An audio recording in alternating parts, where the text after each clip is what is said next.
So in today's tutorial, I'm going to walk you through how to bury your threads. I ran out of bobbin thread right about here, so I thought it was the perfect opportunity for me to show you how I handle that situation. So as you can see, I've got some missed stitches here because my bobbin thread ran out here. So what I always start with is using a seam ripper.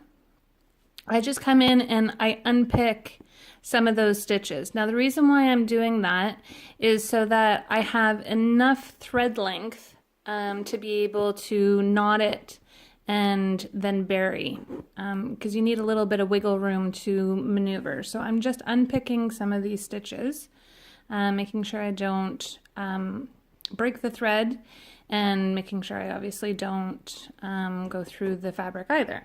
So I'm just unpicking, and then I'm gonna see how my, this is the backside of my bobbin thread.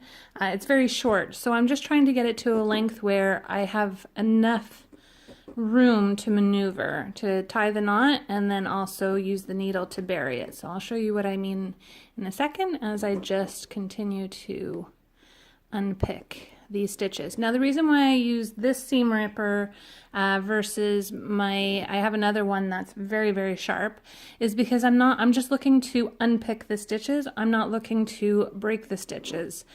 So I find this one I can work with better that way without actually breaking the thread. So I'm just continuing to take my time to where I get it to a point where I think I'm just going to unpick a couple more here, where I have enough length. So it takes a minute. It certainly looks like it's a lot of work here, but it's much better than having to unpick the entire line, which is what I did for the longest time before realizing that you could bury your threads. So I'm just tying a knot here with the top thread and the bobbin thread. I'm going to tie a knot a couple times, just like that. And then what I like to do is trim my threads so that they're the even size. And then I take a needle. So any needle will do, but I do try and have it so that I have a large enough, if this will zoom in, where I have a wide enough needle hole so that I'm not struggling to get it threaded. I don't know why my camera's not picking that up, but you get the idea. And so what I'm going to do is just thread my needle, thread both of those threads through the needle like that, and then coming back through the hole that I last exited. So see how there's a hole right there where my threads are coming out? I'm going to travel through, go through that hole and then through the batting. So I'm going through the top layer, through the batting, but I'm not going through all the way to the back. And then I'm just gonna push that through. And then give it a little tug and you'll see that there's no knot showing through now. And then all I need to do is trim those excess threads. So I kind of pull on them a little bit and then just run my finger over it. And there you go, you have a perfectly buried knot. Now you're probably wondering, okay, that's great. I've got my knot buried. Now how do I continue on? So let me show you that in a second. Okay, so what I've done is I want to make sure, I've started by just making sure that my bobbin and my top threads are nice and long. You want to give yourself enough wiggle room because again you're going to need some room to maneuver to bury those threads. So that's why I like to not be shy and just make sure that I have enough of the top and the bobbin thread. When I first tried this, my bobbin thread was way too short, so when I was trying to pick it up and bring it to the front of my quilt, which I'll show you in a second, it wasn't picking up because the thread was too short. So make sure they're nice and long. And then you want to position your quilt to exactly where you last came out. And I've got a cat on my quilt, so I gotta tug a little bit here. Okay, so what you want to do is place your needle directly in that same spot that you just came out before. where you had buried before. So I'm going to do that right now. So I'm just going to get a visual and then drop my needle. Now, once you've dropped your needle, you want to hold on to your top thread and you want to bring your needle back out. And then you want to pull on that top thread and it will help to pull out your bobbin thread. So this is where you need to have the length, because if your bobbin thread was too short, you wouldn't be able to catch it and bring it to the front. So make sure that they're nice and long. And then you want to go right back in. You want to go right back in where you came out as much as possible.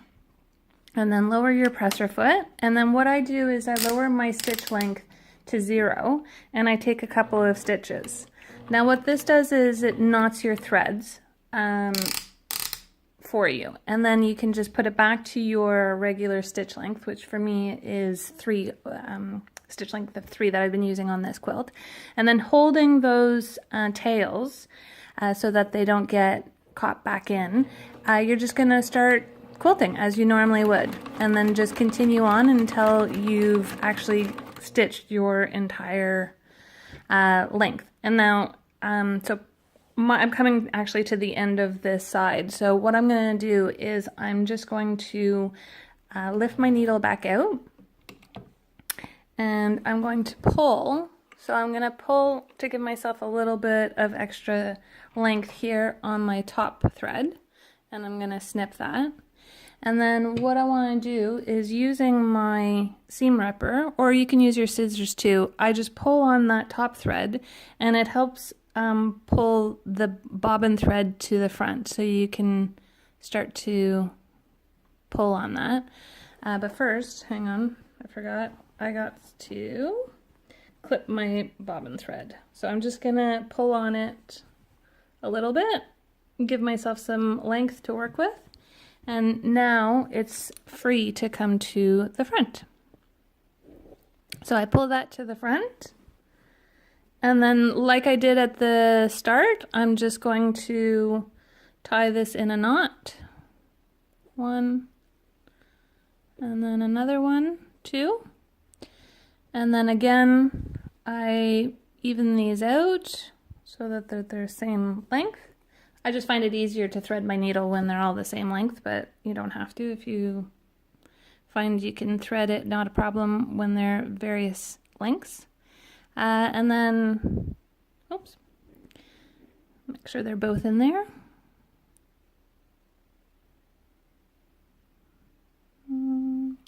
Sometimes it's a little fiddly. There we go. So I got them both threaded, and now I'm going to go back into that hole that I came out, where my last stitch came out, and then I'm going to travel again through the top layer of the batting, but not going through the back, and then pull through. And once again, that will bury my knot, and then I just need to trim my excess threads. Now I will do the same thing up here, where this has already been technically knotted by our stitch. Now so back up here where we initially started, this is technically knotted because we dropped our stitch length to 0. I still actually go in and tie a knot anyways. I still go in and tie the 2 knots. I think this is probably overkill. You probably don't need to do this, but I would rather be extra secure in knowing that my knots are nice and tight, rather than take a chance and have it come out and then have to go back and fix it, because I wouldn't want to do that. So again, just thread your needle, go back into the hole that you came out of, travel through the batting, and pull through.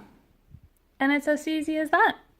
Just snip your threads, and you're good to go. Let me know if you have any questions in the comments below.